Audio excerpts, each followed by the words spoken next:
The evacuation truck was already moving when the bullet hit. Elena Mercer heard the sound before she understood it. A sharp, wet crack that split through the roar of diesel engines and automatic gunfire echoing across the valley. She was kneeling in the back of the transport vehicle, pressing gauze against the chest wound of a young contractor who had stopped screaming 2 minutes earlier. Blood had soaked through her gloves and pooled beneath her knees on the metal floor. The air tasted like smoke and copper. Outside northern Syria burned. Dust clouds rolled across the road in thick orange waves, swallowing buildings and vehicles and men. The convoy had been ambushed 15 minutes earlier on a supply route that intelligence had marked as low risk. 3 vehicles, 12 civilians, a small Navy medical support team assigned to escort them out of the region. Elena was the team's lead trauma nurse, and for the past 10 minutes, she had been the only thing standing between the wounded and the dead. She heard Jess before she saw her. Corporal Jessamine Thornton came sprinting from behind a crumbled concrete wall, dragging an older man by the arm. The man was tall and broad, maybe 60 years old, with blood running from a gash on his forearm. He was stumbling, barely keeping his feet, but Jess held him upright with the kind of stubborn strength that made her one of the best field medics Elena had ever served beside. Jess was 26 years old. She had freckles across her nose and kept a photograph of her mother's garden taped inside her helmet. She laughed louder than anyone in the unit, and she never once complained about the heat or the dust or the fear that followed them into every mission. She was also 30 feet from the truck when the second burst of gunfire erupted from the hillside. Elena saw Jess push the old man forward. The man stumbled and fell against the tailgate of the truck. 2 soldiers pulled him inside. Jess turned to run the final distance. She never made it. The round struck her below the vest and Jess dropped to one knee. She looked up at Elena. Their eyes met for less than a second, but that second contained everything: surprise, pain, and something worse: understanding. Elena's hand was already reaching out, but the convoy commander was shouting, "Incoming fire from the east. RPG team repositioning. If the trucks stopped, everyone inside would die." Elena had trained for this. She had studied decision-making under fire. She had memorized protocols and simulated dozens of scenarios where impossible choices had to be made in fractions of a second. None of that training prepared her for the sound of her own voice. "Drive!" she screamed. "Go now!" The truck lurched forward. Through the dust and the noise and the chaos, Elena watched Jess Thornton grow smaller and smaller in the distance until the road curved and the smoke swallowed everything. 12 people survived that day because Elena gave the order to move. One person did not. And for the next 8 years, Elena Mercer carried that moment like a stone sewn into her chest, heavy and sharp and impossible to remove. The memory shattered like broken glass, and Elena opened her eyes. Cold. That was the first thing she registered. A deep, biting cold that had crept through the cracked window of the truck while she slept. Her breath came out in thin white clouds that dissolved against the ceiling of the cab. Frost had formed along the edges of the windshield in delicate patterns that looked almost beautiful if you didn't think about what they meant. She was parked in a half-empty supermarket lot on the eastern edge of Billings, Montana. Late autumn had turned the city gray and hard. The sky hung low over the mountains like a ceiling that might collapse at any moment, and the wind came down from the Rockies with the kind of force that reminded people they were small. A warm pressure shifted against her ribs. Elena looked down. A pair of amber eyes stared back at her, calm and patient and completely untroubled by the cold. "Morning, Ranger," she said quietly. The dog lifted his head. Ranger was a 6-year-old German shepherd, large even for the breed, nearly 90 pounds of muscle beneath a thick black and tan coat. His ears stood tall and alert, and a faint scar ran across his muzzle where shrapnel had once grazed him during a patrol in a place neither of them would ever return to. He had been trained as a military working dog before Elena adopted him during her final deployment. Now he was her shadow, her anchor, and on most days the only reason she got out of the truck at all. Ranger pressed his nose against her arm. The message was simple: get up. Elena pushed herself upright and rubbed the stiffness from her neck. Her body was 38 years old, but most mornings it felt closer to 60. Years of carrying gear, crouching in transport vehicles, and sleeping in places not designed for rest had compressed her joints and tightened her muscles into permanent knots. She had the lean, angular build of someone who had never stopped moving long enough to be comfortable. Dark brown hair cut short in a practical style that required no mirror. A narrow scar that ran from the corner of her right eyebrow toward her temple. The souvenir of a blast that had rattled her skull 4 years ago. Pale blue eyes that never quite rested, always scanning, always measuring distances and exits and the faces of strangers. She stepped out of the truck.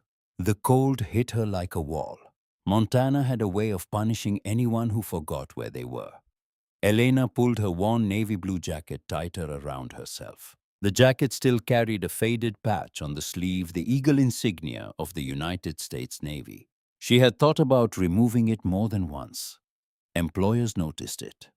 They always nodded politely, thanked her for her service, and never called back.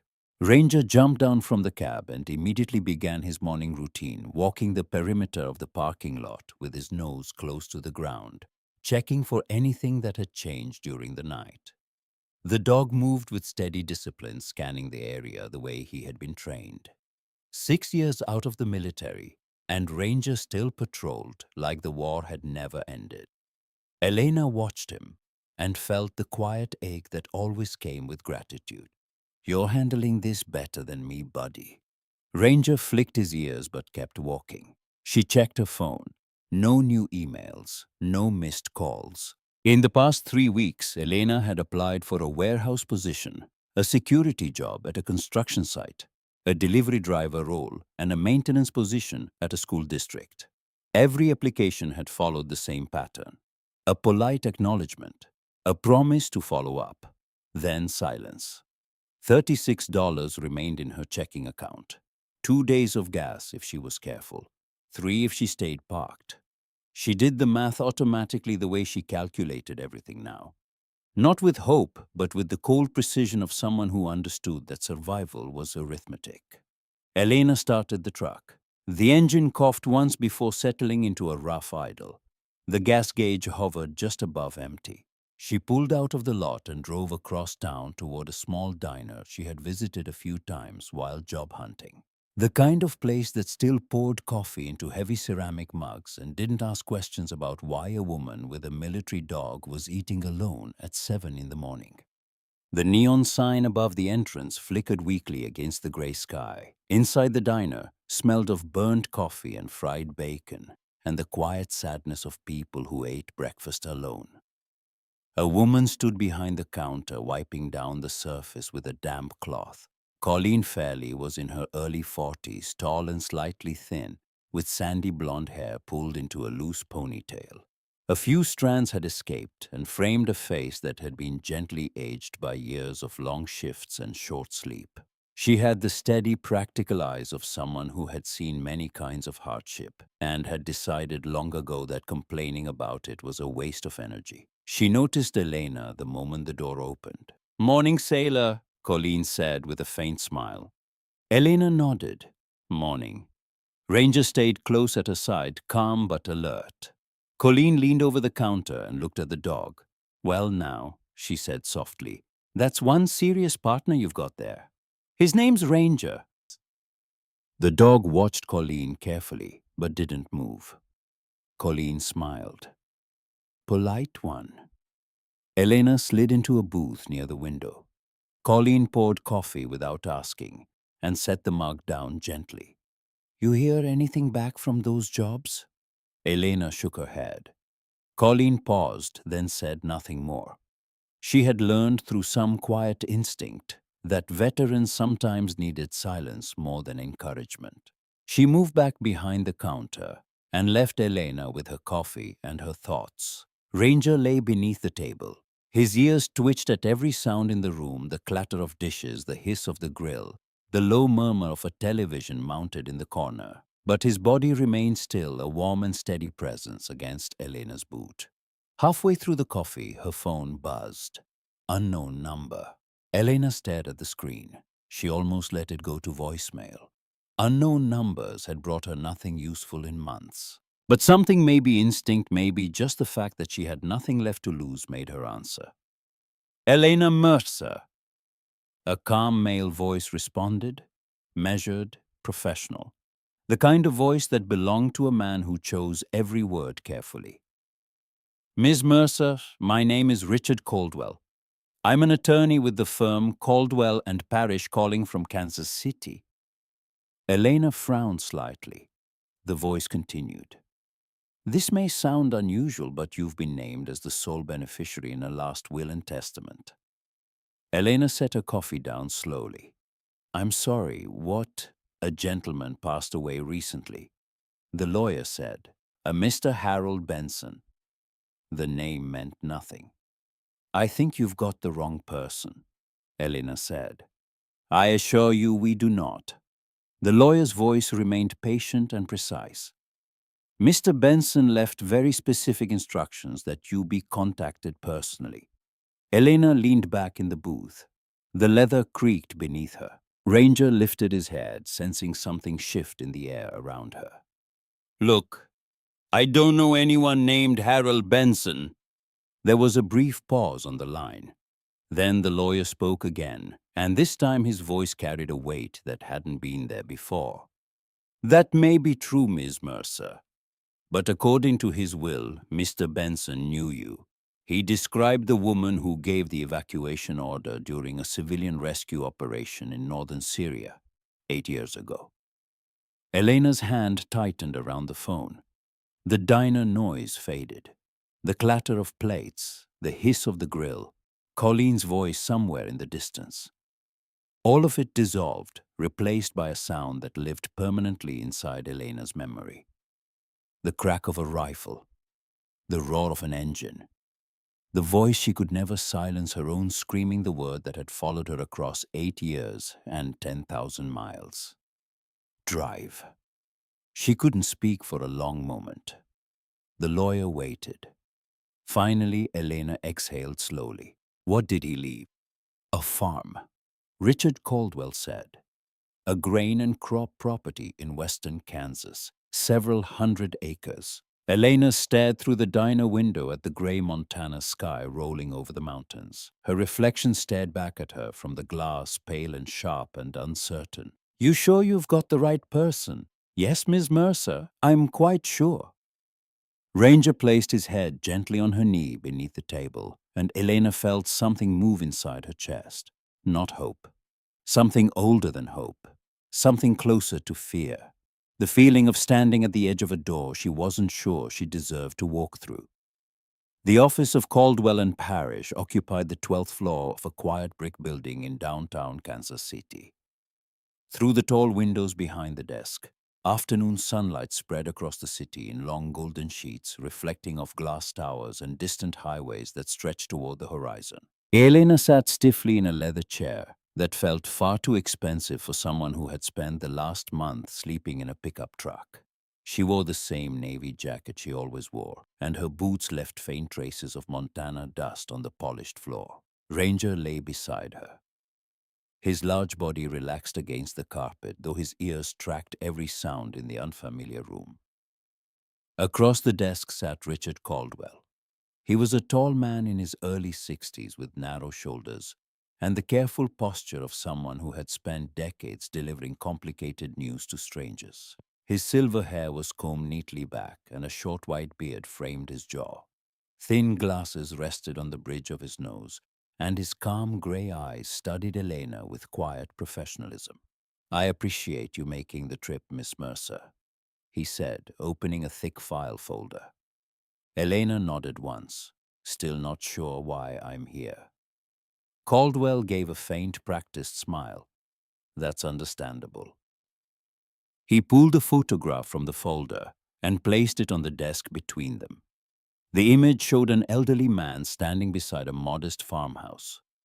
Behind him, tall fields of wheat stretched toward a wide Kansas sky. The man was perhaps 70 years old, strong despite his age, with a broad chest and thick forearms darkened by decades of sun. A gray mustache covered his upper lip, and deep wrinkles lined the corners of his eyes. He wore faded denim overalls and a wide-brimmed hat that cast a shadow across his weathered face. "This was Harold Benson," Caldwell said. Elena studied the photograph carefully. The man looked familiar in the way that strangers sometimes do a face you might have seen once in a crowd and half remembered years later. But nothing in her memory connected clearly to the name. "I don't know him," she said. "That's what you mentioned on the phone." Caldwell turned another page in the folder and slid a document across the desk. The paper was older, its edges slightly yellowed with time. "This is where the story becomes more interesting." Elena leaned forward. At the top of the page was a military incident report. Location: northern Syria. Date: 8 years earlier. She felt the slow tightening begin in her chest. The room around her seemed to narrow. Fragments of memory rose from the place she had buried them. Dust. Smoke rolling across a road like a living thing. The sound of gunfire cracking through a valley. And beneath it all, the image she could never erase. Jess Thornton on one knee, looking up at her with eyes that already knew. Caldwell tapped the document lightly. Mr. Benson was working overseas at the time as an agricultural engineer. He was part of a humanitarian program rebuilding irrigation systems in rural communities after several years of conflict. Elena's jaw tightened. The lawyer continued. "According to this report, the convoy transporting several American civilians was attacked while leaving the region. A Navy medical support team was assigned to extract the survivors. The memory returned fully now, not in pieces but all at once. The damaged truck, the frightened civilians crouching behind concrete barriers, an older man with blood on his sleeve stumbling forward while a young woman in uniform dragged him toward the vehicle. Jess pushing him up into the truck, Jess turning to run, Jess falling. Elena closed her eyes briefly. "You remember," Caldwell said. It was not a question. "Yeah," Elena said quietly. "I remember." She opened her eyes and looked at the photograph again. The old man in the wheat field, the man Jess had died saving. "That was chaos," Elena said. Her voice was steady, but her hands were not. "I didn't get his name. I didn't get anyone's name that day." "Mr. Benson remembered yours." Caldwell opened a second folder. Inside were printed emails and handwritten letters, dozens of them, all organized by date. After returning to the United States, Mr. Benson began searching for the Navy unit involved in the rescue. It took several months, but eventually he identified the medical team and learned the name of the woman who had commanded the evacuation. Elena stared at the documents. 8 years of searching.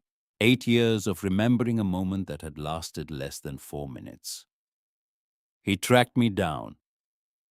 "Not personally," Caldwell replied. "He chose not to contact you directly.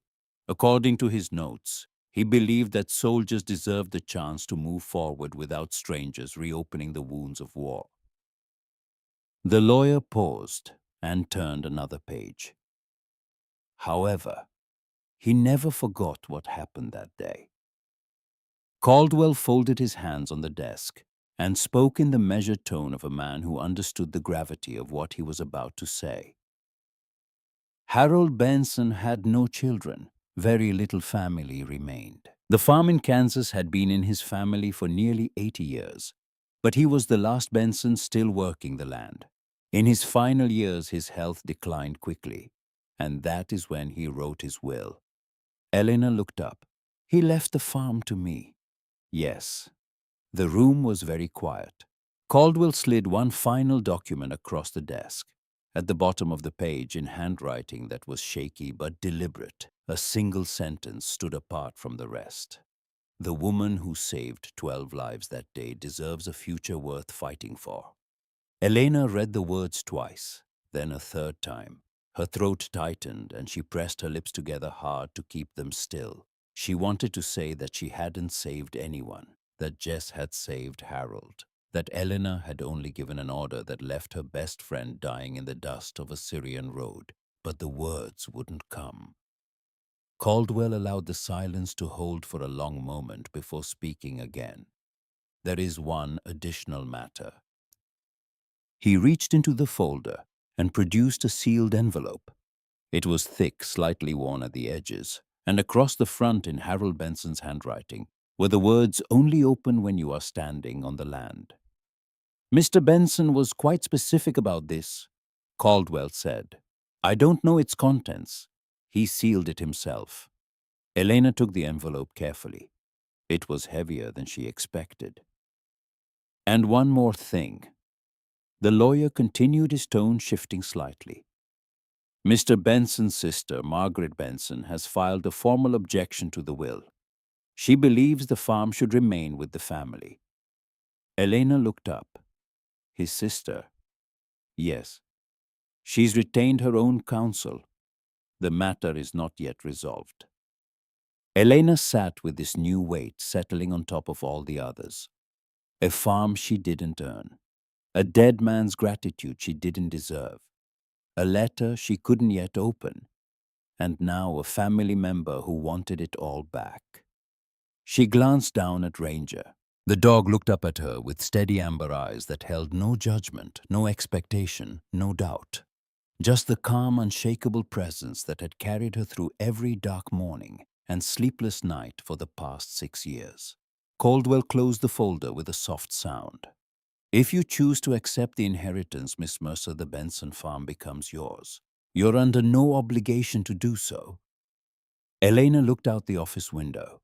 The Kansas plains stretched endlessly toward the horizon, wide and gold, and impossibly open. She had spent 8 years believing that the war had taken everything from her: her sleep, her peace, her closest friend. She had drifted from city to city, job to job, carrying a weight that never got lighter, and a memory that never faded.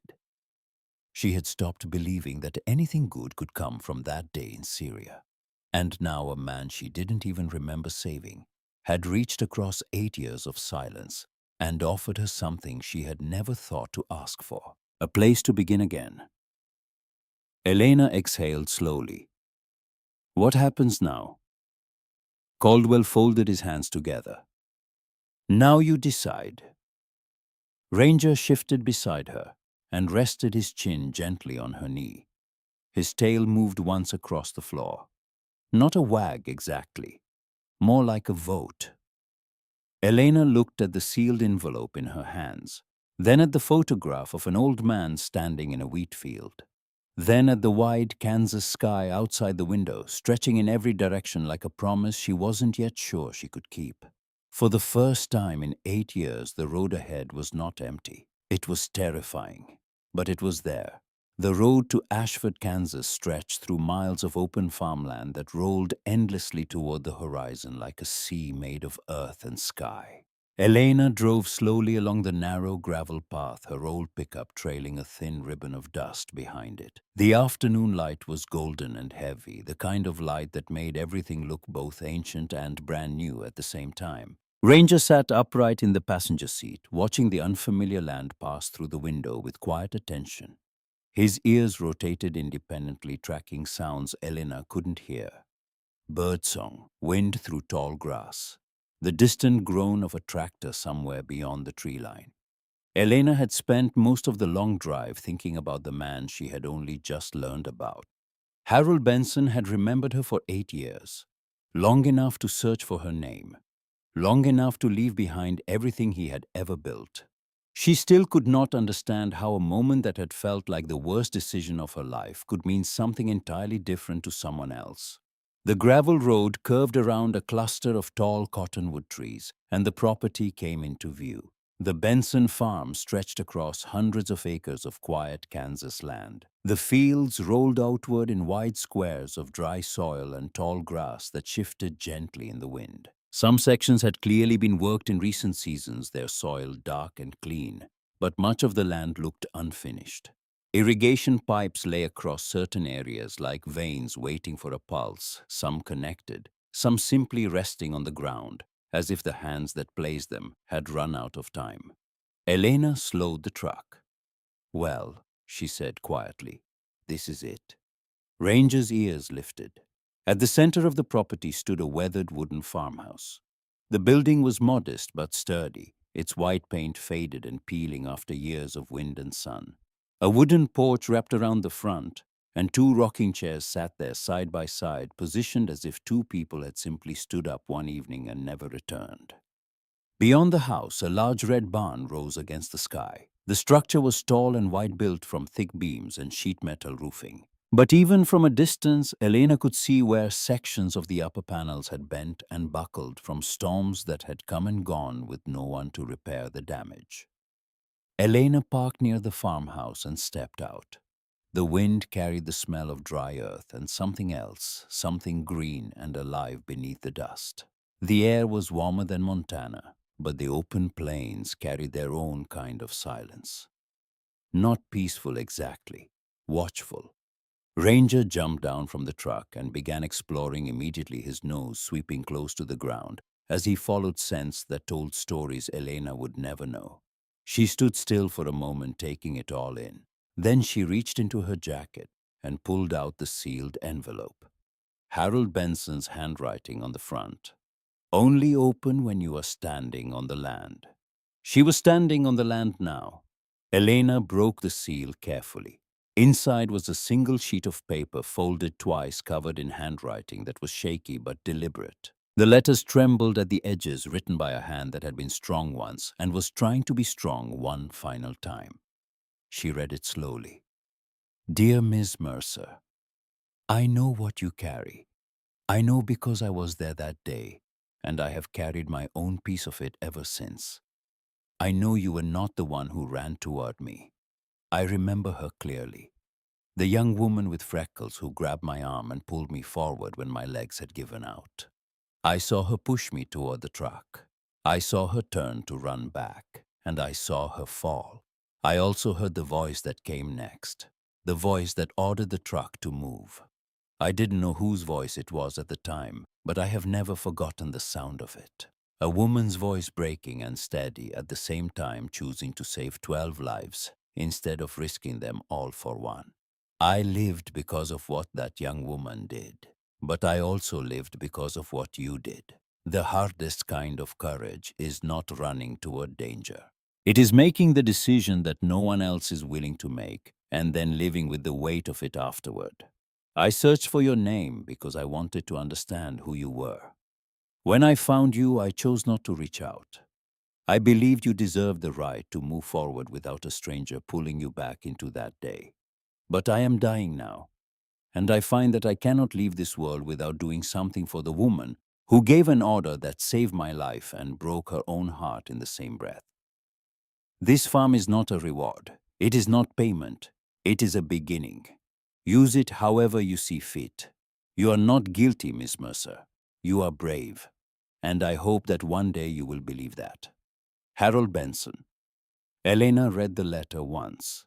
Then she folded it carefully and pressed it against her chest with both hands. She stood that way for a long time in the middle of a dead man's farm, while the Kansas wind moved through the tall grass around her, and Ranger sat quietly at her feet, watching her the way he always did when something invisible was shifting inside her. She did not cry. She had forgotten how to do that years ago. But something shifted deep inside her. A wall that had been holding Syria cracked just slightly, and through the crack came a thin, painful stream of light. Harold Benson had known the truth. He had known that Elena did not save him. He had known about Jess, and he had chosen to leave her everything anyway. Not because she was a hero, but because she was the one who had to keep living with the cost. Elena put the letter back in the envelope and slid it into her jacket pocket. She looked out across the fields, then down at Ranger. "Okay," she said quietly.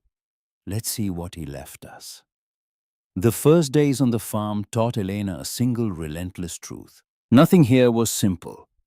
The farmhouse interior was clean and carefully organized in the way of a man who had lived alone for a very long time.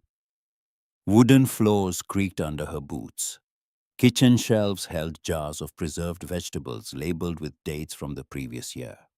Tools were arranged neatly in drawers, each one in its proper place.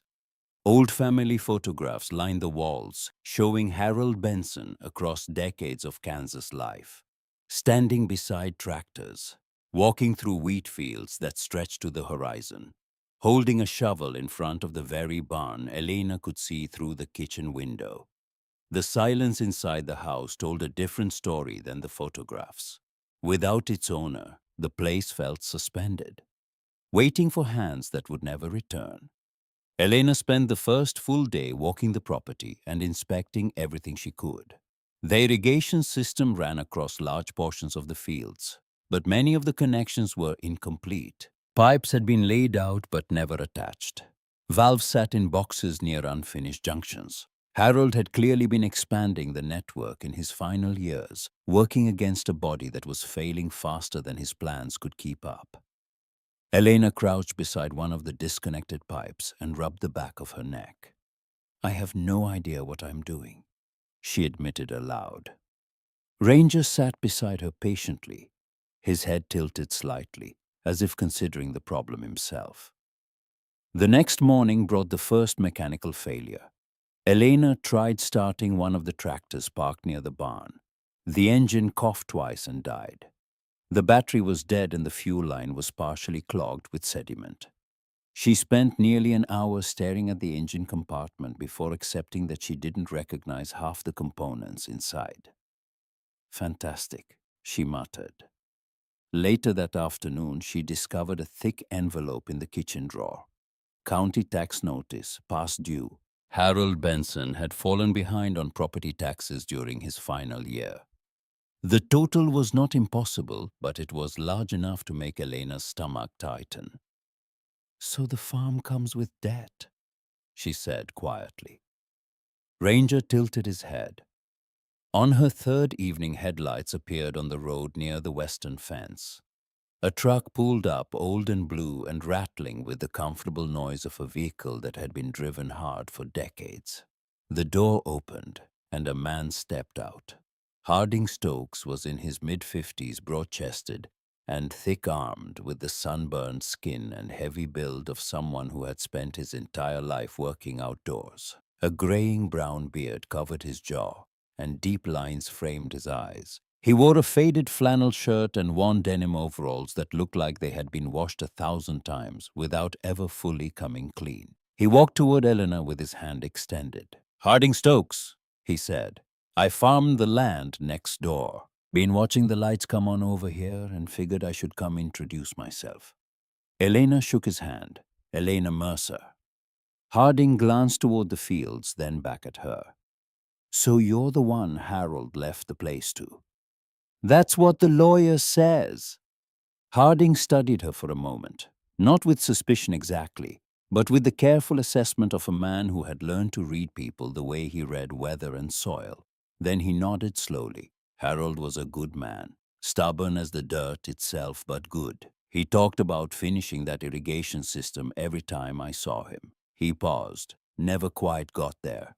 "I noticed," Elena said. Harding looked down at Ranger, who was sitting at Elena's side with perfect stillness. "That's a military dog if I ever saw one." "He is." "Well," Harding turned back toward his truck. "I'm right next door if you need anything. Farming's not something you learn from books. It's something the land teaches you if you're patient enough to listen." He climbed into his truck, then leaned out the window. "One more thing. Harold believed in this place right up to the end. Whatever reason he had for choosing you, I'd say he thought it through." The truck rattled away down the dirt road, and Elena watched its taillights until they disappeared. 2 days later, the Kansas weather delivered its first lesson. Dark clouds gathered along the western horizon in the late afternoon, stacking on top of each other, like a wall being built in real time. The wind picked up steadily, bending the tall grass flat and sending loose debris skittering across the yard. By nightfall, the storm had turned violent. Thunder cracked across the open fields in sharp, rolling explosions. Rain slammed against the roof of the farmhouse in sheets so heavy, Elena could barely hear herself think. She stood on the porch watching the sky split open with lightning when a loud metallic crash echoed from the direction of the barn. Ranger barked sharply and ran ahead into the darkness. Elena followed through the rain. One section of the barn's upper roof had torn loose during the storm. Wind and water poured through the gap, and loose metal panels rattled against the wooden beams with a violent rhythmic banging that sounded too much like gunfire for Elena's comfort. Her heart rate spiked. Her hands trembled. For 3 terrible seconds she was back in Syria, crouching in the back of a truck while the world exploded around her. Ranger was beside her instantly, not pressing against her leg this time, but standing directly in front of her, his solid body blocking her path forward until her breathing slowed. He had done this before. He knew exactly how long to wait. Elena forced herself to breathe. 1 count, 2 counts, 3. Then she moved. It took nearly an hour to secure the worst of the damage with ropes and loose boards. By the time they returned to the house, Elena was soaked and exhausted, and shaking from cold and adrenaline.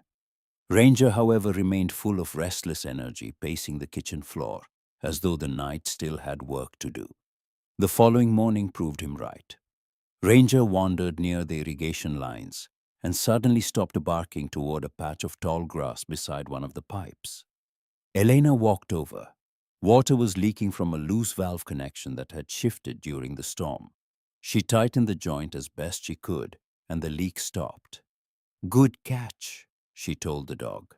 Later that afternoon, Ranger scratched at a wooden door at the back of the barn that Elena had not noticed before. She opened it. Inside was a small storage room filled with sealed containers of grain and seed bags stacked neatly along the walls. Wheat, soybeans, corn, each one labeled in Harold's careful handwriting, prepared for planting seasons that he had known he might never see. Elena looked around the room slowly. "You had plans, old man," she said quietly, "right up until the end." That evening, Elena climbed the narrow staircase to Harold's study on the second floor. The small room was lined with wooden shelves, and dust floated through the light from the window. She found what she was looking for in the back of a desk drawer, a thick leather notebook worn and cracked from thousands of openings. Harold Benson's journal. She sat in the wooden chair and began reading. The entries stretched back nearly 6 years. Most described the slow work of building the farm into something larger. Detailed notes on soil conditions, irrigation designs, crop rotation, water pressure, calculations. But what surprised Elena most was the scope of Harold's vision. He had not simply been maintaining a family farm. He had been building something new. One entry read, "If the irrigation network is completed, the southern fields could support enough wheat to supply several towns. The land is good. It only needs time and careful hands." Another months later. "The future of farming has to change. Small communities need reliable local food again. Large operations buy everything but land. Like this can still serve people directly." Elena turned pages, slowly absorbing the mind of a man she had never known. Then she reached an entry dated just over a year before Harold's death. The handwriting was shakier than the rest. "I have been thinking about that Navy woman again. The one who gave the order that saved my life. I wonder if she knows what she gave me. Not just years. A second chance to finish what I started." Elena closed the journal. She sat in the quiet room for a long time, listening to the wind outside and the sound of Ranger breathing softly at her feet. Then came Roy Sutter. He arrived on a Tuesday morning, driving a black truck that was too clean and too new for the dirt roads of Ashford. Roy Sutter was 58 years old, tall and lean, with a narrow face and sharp gray eyes that moved constantly, measuring everything they touched. His hair was silver and cropped close, and he wore a dark canvas jacket over a pressed shirt that had never seen a day of field work. He was the largest private landowner in the county, a man who had spent the past decade quietly buying struggling farms from families who could no longer afford to keep them. He stepped out of his truck and looked across the Benson fields with the calm, appraising expression of someone calculating value. "Miss Mercer," he said, extending a hand. "Roy Sutter. I own several properties in the area. I wanted to welcome you personally." Elena shook his hand. His grip was firm and deliberate. "Appreciate it." Roy glanced toward the barn, the half-finished irrigation lines, the fields that were still more dust than crop. "Harold was a dreamer," he said, "always planning something bigger than what the land could deliver. Good man, but the farm got away from him toward the end." Elena said nothing. Roy turned back to her. "I'll be straightforward with you. I'd like to make an offer on this property. $400,000, cash, clean transaction." Elena studied him. "The farm isn't for sale." Roy smiled. It was a patient smile, the kind that came from years of hearing the word no and knowing that time usually changed it to yes. "I understand. You just got here. But I want you to know the offer stands." He paused. "I also want you to know that the county tax debt on this property is significant. The deadline for payment is 90 days from now. If it's not settled by then, the county has the right to initiate proceedings." He let the words settle. "I purchased that debt last week," Roy added quietly. "Standard business practice in this area. Nothing personal." Elena felt the ground shift beneath her. Not physically, something deeper. The feeling of walls closing in from a direction she hadn't been watching. Roy Sutter turned toward his truck. Before climbing in, he looked back at her one more time. "This land doesn't forgive people who aren't ready for it, Miss Mercer. I've seen a lot of folks come and go from properties like this. Most of them leave within a year." He closed the door and drove away, his clean black truck disappearing down the gravel road in a thin cloud of dust. Ranger stood beside Elena, watching the truck go. A low growl rumbled in his chest, so quiet that only Elena could hear it. "Yeah," she said, "I don't like him either." But that night, sitting at the kitchen table with the tax notice spread in front of her and Harold's journal open beside it, Elena felt the full weight of what she had taken on. A farm she didn't know how to run, a debt she couldn't yet pay, a man in town who was waiting patiently for her to fail, and somewhere in a filing cabinet in Kansas City, a legal challenge from Harold's own sister that could take everything away before the first seed was ever planted. She reached into her jacket and pulled out the folded letter. Harold's words. "You are not guilty, Miss Mercer. You are brave." She read the line again, then again. Ranger rested his head on her lap beneath the table, his warm breath steady against her knee. Outside, the Kansas wind moved across the dark fields, and somewhere in the distance, a coyote called out into the empty night. Elena folded the letter, placed it back in her pocket, and opened Harold's journal to the page where his irrigation designs began. She picked up a pencil, and she began to work. The weeks that followed moved with the slow, grinding rhythm of a war Elena had not expected to fight. Not a war of bullets and dust, but of soil and sweat and machinery that refused to cooperate and weather that changed its mind every 48 hours. She worked from sunrise until her hands blistered, and then she worked past the blisters until they tore and bled and hardened into calluses that would have made any infantryman proud. She learned to repair irrigation valves by studying Harold's diagrams late at night under the dim kitchen light. She taught herself to clear fuel lines and replace alternator belts on the old tractor by watching repair videos on her phone until the screen cracked and she had to hold it at an angle just to see. She dug trenches for pipe connections in soil so dry it felt like cutting into stone. Harding Stokes came by most mornings in his rattling blue truck. He never made a show of helping. He simply appeared, looked at whatever Elena was struggling with, and offered a sentence or two that contained more useful information than any manual she had ever read.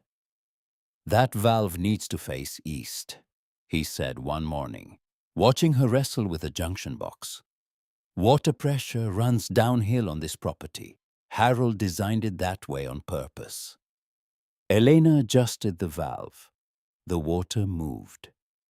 The land doesn't care who you are, Harding told her one evening while they stood at the edge of the western field watching the sun drop behind the horizon. It only cares if you're willing to stay. Elena remembered that sentence on the mornings when staying felt impossible. Ranger discovered the buried pipe on a Thursday afternoon in late spring. He had been trotting along the edge of the southern field, nose to the ground, following a scent trail that only he could read. Suddenly he stopped and began pawing at the dry earth with sharp, deliberate strokes. Elena walked over and knelt beside him. Beneath a thin layer of soil, a section of metal pipe appeared running south toward the unfinished fields that Harold had mapped in his journal, but never managed to connect. Elena brushed the dirt away and followed the pipe's direction with her eyes. According to Harold's diagrams, this underground line was the missing link in the entire irrigation network. Without it, water pressure would never reach the far southern acres. With it, the farm could nearly double its productive land. She scratched Ranger behind the ears. "You might have just saved this whole operation, buddy." Ranger wagged his tail once as if to say he already knew. Elena and Harding spent the next 2 weeks connecting the buried pipe to the main system. It was brutal labor under the Kansas sun, digging, fitting, sealing, testing. Elena's shoulders ached constantly. Her knees swelled. Some nights she could barely climb the stairs to the bedroom. But each morning she got up and walked back out to the fields, because the alternative was standing still, and standing still had nearly killed her once already. The first green shoots appeared in early June, tiny and fragile, pushing through the dark soil like small acts of faith. Elena stood at the edge of the field and watched them tremble in the wind, and something inside her chest loosened just slightly. Not much, but enough to notice. Then Maggie Benson arrived. She came on a Saturday morning without warning. A rental car pulled up the gravel drive and a woman stepped out. Margaret Benson was 55 years old with silver-streaked auburn hair cut to her shoulders and the kind of posture that suggested she had spent most of her life refusing to bend for anyone. Her face was handsome rather than soft, with high cheekbones and Harold's same deep-set eyes. She wore a dark cardigan over a plain blouse and stood very still for a long moment, looking at the farmhouse, the way someone looks at a place that holds too many memories to sort through quickly. Ranger watched her from the porch steps. He did not growl, but he did not move to greet her either. Elena walked out to meet her. "Miss Mercer," Maggie said. Her voice was controlled and level, but there was something underneath it, something old and unresolved. "Mrs. Benson? Miss—" Maggie corrected quietly. "I never married." They stood facing each other in the yard with the Kansas wind moving between them. "I didn't come here to fight," Maggie said. "I came to understand." Elena nodded. "Then come inside." They sat at the kitchen table with coffee that Elena poured from the same pot Harold had likely used for years. The farmhouse was quiet except for the ticking of a wall clock and the occasional creak of old wood settling in the heat. Maggie looked around the room slowly. Her eyes moved across the photographs on the walls, the jars on the shelves, the neatly arranged tools in the drawers that Elena had not rearranged. Everything was still where Harold had placed it. "I hadn't been inside this house in 15 years, Maggie said. "Harold and I stopped speaking after our mother's funeral. We disagreed about the farm. I thought he should sell it, take the money and live somewhere easier. He thought the land was more important than comfort." She paused. "We were both too stubborn to apologize." Elena listened without interrupting. "I came back during his last months," Maggie continued, "when the doctors said there wasn't much time left. I sat with him. I cooked for him. I thought we were making peace." Her voice tightened. "Then the lawyer told me he had left everything to a stranger." The word stranger landed hard in the quiet kitchen. Elena set down her coffee. "I understand why you're angry." "I'm not angry," Maggie said, though her eyes said otherwise. I'm trying to understand why my brother chose someone he met for 3 minutes over the only family he had left. Elena was quiet for a long moment. Then she stood, walked to the staircase, and climbed to Harold's study. She returned, carrying the leather journal, and placed it on the table between them. He wrote about you, Elena said. I think you should read it yourself, all of it. I haven't hidden anything. Maggie looked at the journal. Her hand trembled slightly as she reached for it. Elena took Ranger and walked outside to give the woman privacy. She stood in the yard and watched the wind move through the young wheat in the southern field. The green stalks rippled like water, and for a moment the whole farm looked like something breathing. Nearly an hour passed before Maggie appeared on the porch. Her eyes were red, and the careful composure she had worn like armor when she arrived had cracked open along every seam. She held the journal against her chest with both hands. He wrote that he loved me, Maggie said quietly. But he said the farm needed someone willing to fight for it, not someone who came back out of duty. Elena said nothing. There was nothing to say that the journal had not already said better. Maggie looked out across the fields, the same fields she had wanted Harold to sell 2 decades ago, the same fields that were now showing the first signs of life under the hands of a woman she had never met. I'm going to withdraw the lawsuit, Maggie said. Elena exhaled slowly. You don't have to do that. Yes, I do. Maggie reached into her purse and pulled out an old photograph. It showed Harold as a young man, maybe 30, standing in front of the barn with a shovel in one hand and a grin on his face so wide it seemed to stretch past the edges of the picture. She turned it over. On the back, in Harold's younger, steadier handwriting, were the words, "The land doesn't belong to anyone. We only keep it for a while." Maggie handed the photograph to Eleanor. He would have wanted you to have this. Then she walked to her car, and Eleanor watched her drive away down the gravel road until the dust settled and the farm was quiet again. The season turned. Summer pressed down on the plains with relentless heat that baked the soil and tested every connection in the irrigation system. There were days when valves failed and pipes cracked, and Eleanor spent hours on her hands and knees in the sun making repairs that would hold for a week before breaking again. There were nights when thunderstorms rolled across the horizon like advancing armies, and Elena stood on the porch watching the sky fracture with lightning, her fists clenched at her sides, waiting to see what the morning would take from her. The morning always took something, but it always left something too. The wheat grew. The soybeans spread in neat green rows across the northern section. The irrigation system imperfect and patched together, and held in places by little more than stubbornness and wire-pushed water to every corner of the property that Harold had mapped in his journal. Then the real storm came. It arrived in late August without the courtesy of a gradual build-up. The sky turned a sickly green in the span of an hour, and the wind reversed direction so violently that Ranger began barking before Elena even reached the porch. Hail came first, white stones the size of marbles hammering the roof and fields in a deafening roar. Then the wind escalated into something Elena had only heard once before in the back of a transport vehicle in Syria, when the world had come apart around her.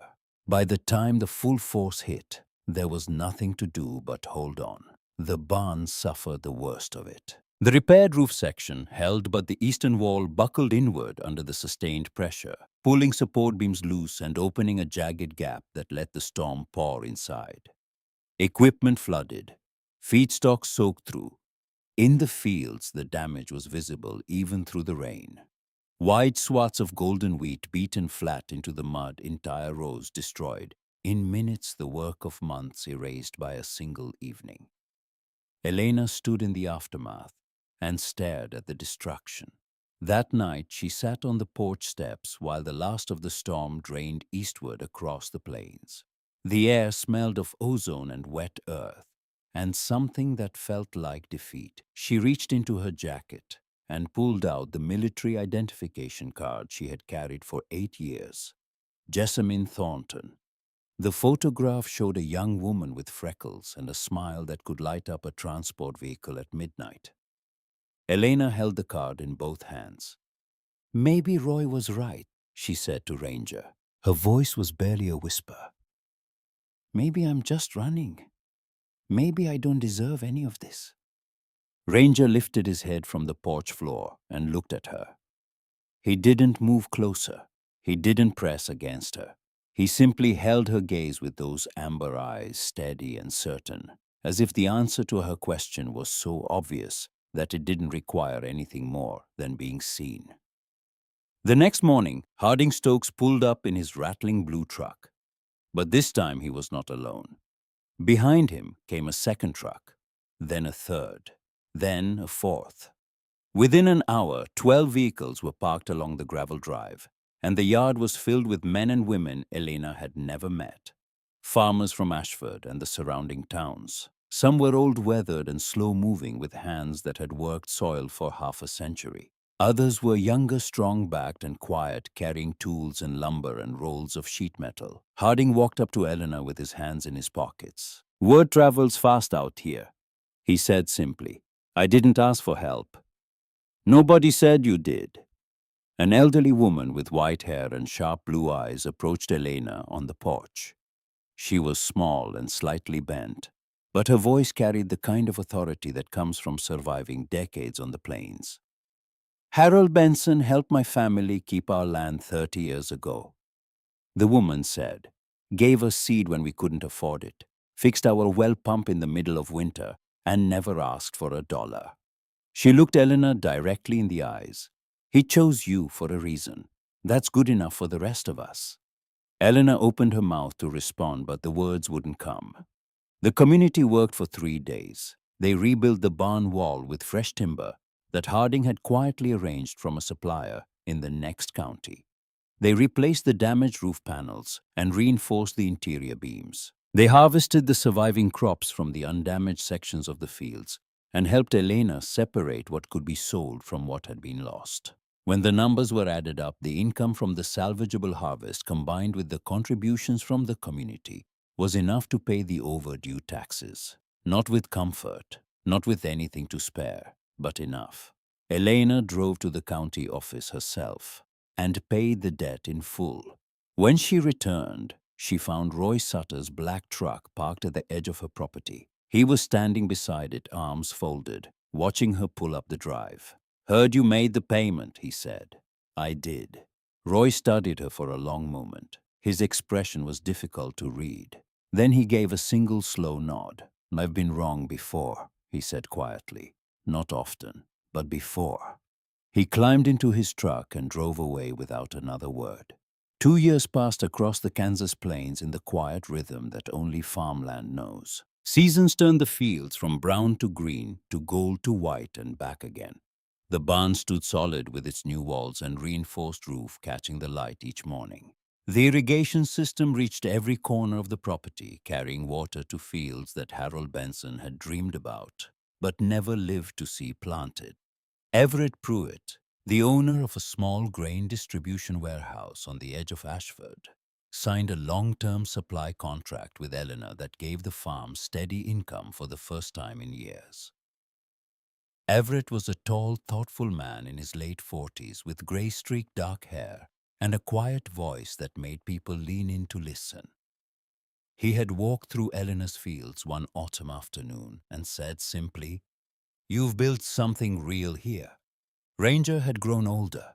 He was 8 now, and his thick coat had turned gray around the muzzle and chest. His broad body moved more slowly in the mornings, and he slept longer in the warm patches of sunlight that fell across the porch floor. But his eyes remained sharp and amber and watchful, and he still followed Elena everywhere she went. One evening in late October, Elena found a package waiting on the porch. No return address, just her name written in careful handwriting she did not recognize. Inside was a letter and a small bundle wrapped in cloth.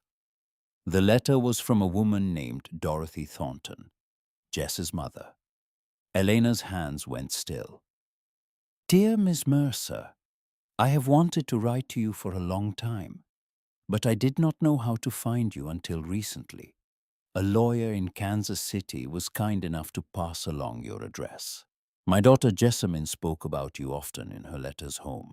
She called you the strongest person she had ever served with. She said you were the kind of leader who carried everyone else's weight without ever complaining about your own. I know what happened that day in Syria. The military told me the details, and I have made my peace with them in the only way a mother can, which is to say not fully, but enough to keep living. I do not blame you. Jess would not have blamed you either. She ran toward that man because that is who she was, and you gave the order to move because that is who you are. My daughter saved one life. You saved 12. She would have been proud of that math. I am sending you something Jess kept in her belongings. I think she would want you to have it now. Please do not carry her memory as a burden. Carry it as a light. With love, Dorothy Thornton. Elena unwrapped the cloth bundle with trembling fingers. Inside was a photograph of Jess Thornton taken somewhere bright and green, maybe her mother's garden. Jess was laughing, her head thrown back, freckles catching the sunlight. On the back of the photograph, in Jess's own handwriting, were 6 words: "We save people. That's our job." Elena held the photograph for a very long time. Then she stood and walked inside the farmhouse. She went to the living room where a wooden bookshelf held Harold Benson's old journals. Above the shelf, she had hung Harold's photograph months earlier. The old farmer standing beside his wheat field, smiling at a future he would never see. Elena placed Jess's photograph beside it. 2 frames side by side on a shelf in a farmhouse in Kansas. An old man who remembered, a young woman who ran forward. Both of them reaching across years and miles and silence to tell Elena the same thing. You did enough. Now live. That evening, Elena sat on the porch in the rocking chair that had once belonged to Harold Benson. The sun was lowering behind the western fields, painting the sky in deep shades of orange and purple that bled into the edges of the wheat like watercolor spilling off a page. The field stretched golden and full toward the horizon, moving gently in the wind, making a sound like the earth itself was breathing. Ranger lay beside the steps, his gray muzzle resting on his paws. His amber eyes reflected the fading light, and his tail moved once across the wooden boards when Elena reached down and scratched him behind the ears. "Well, partner," she said quietly, "I think we made it." Ranger looked up at her. His eyes were calm and steady, and full of the kind of loyalty that asked for nothing in return.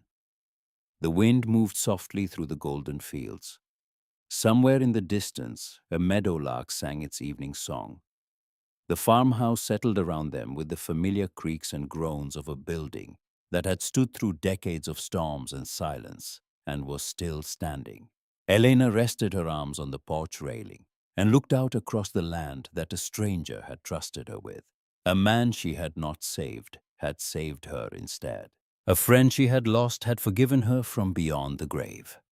And a piece of ground in western Kansas, stubborn and wide and impossibly beautiful in the evening light, had given her the thing she had stopped believing existed: a place to belong. She closed her eyes and let the warm Kansas wind move across her face. The weight in her chest no longer felt like stone. It felt like soil, heavy and rich and full of the quiet promise that something was still growing. Elena Mercer was home.